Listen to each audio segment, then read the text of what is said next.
Foster youth in the state, they don't have a lobbyist. You know, a lot of the groups that come down to Juneau, the car dealers, the oil companies, the insurance companies, they have lobbyists. They've paid lobbyists. And I will say that as I've tried to push foster care reforms in the state, the moment the foster youth started coming down here, all of a sudden, even though we didn't have lobbyists, we had voices. Mr. Speaker, it's my pleasure to have 4 guests for introduction today. As I name you, if you please stand. They're all here with the statewide group facing foster care in Alaska. And has had 20 placements. He's in foster care for 5 years, for a total of 9 years with 8 different placements. It's really incredible. Our youth have been incredible at making major foster care reforms in our state. I think our youth have been probably the strongest advocates for child welfare reform ever in probably the history of Alaska. In Alaska, our impact is bigger because our population is smaller, and there's nobody else coming here to Juneau to do this. I've seen millions of dollars added to the state operating budget because youth walked into the office of a legislator.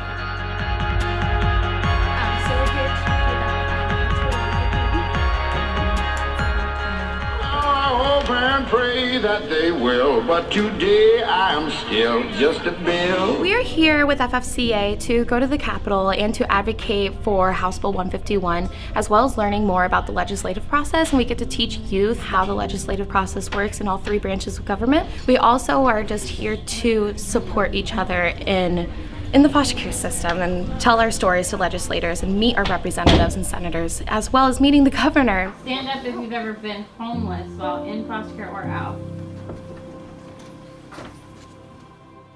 So when the economy's down and there's a drug crisis, you have more children that end up in systems, whether it be child welfare systems, substance abuse systems, criminal justice systems. Right now we have a record high. We have more than 3,000 children and youth in foster care statewide. Caseloads are skyrocketing and really children are suffering. Right now our caseworkers are overburdened.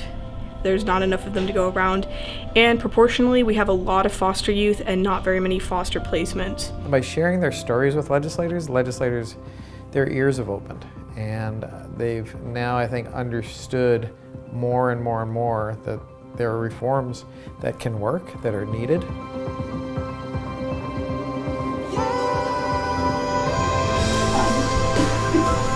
One of the hardest things is truly separated from them.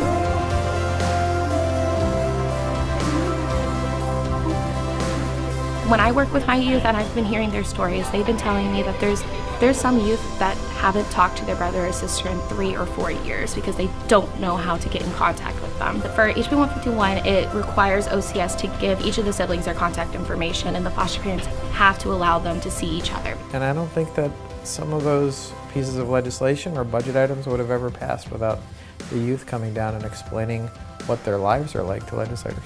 It's really all about helping, the people below us, that are going through what we're going through. So what I like most about it is the support for kids going through what we're going through, because I think that's very important. We need to make some changes. I don't think a lot of policymakers, legislators really understand what's happening with child welfare or children in foster care. I don't think the community really knows outside of, social services what's really happening with children and families in our state. And so I think the individual visits are really impactful. Whether it pushes legislation or not, it at least heightens awareness, and people have this sort of sense of urgency around the need for changes. I think youth get a lot from this. I think everyone sort of leaves feeling more empowered. They are getting skills in lots of things that will cross over to a job. They can use this whole event for their resume, but they get to dress up, be professionals, be on time, go into real life meetings, learn about government processes. Some people might look at us and think we're leaders, but I think we look at you and we see the real leaders in Alaska. So thank you very much. FFCA has taught me how to accurately tell my story in a way that educates people and informs them on how they can change things. It's given me a self-confidence. I don't feel like there's a stigma anymore because I'm in foster care. I'm a foster kid, and that's a part of who I am, and no one can take that from me.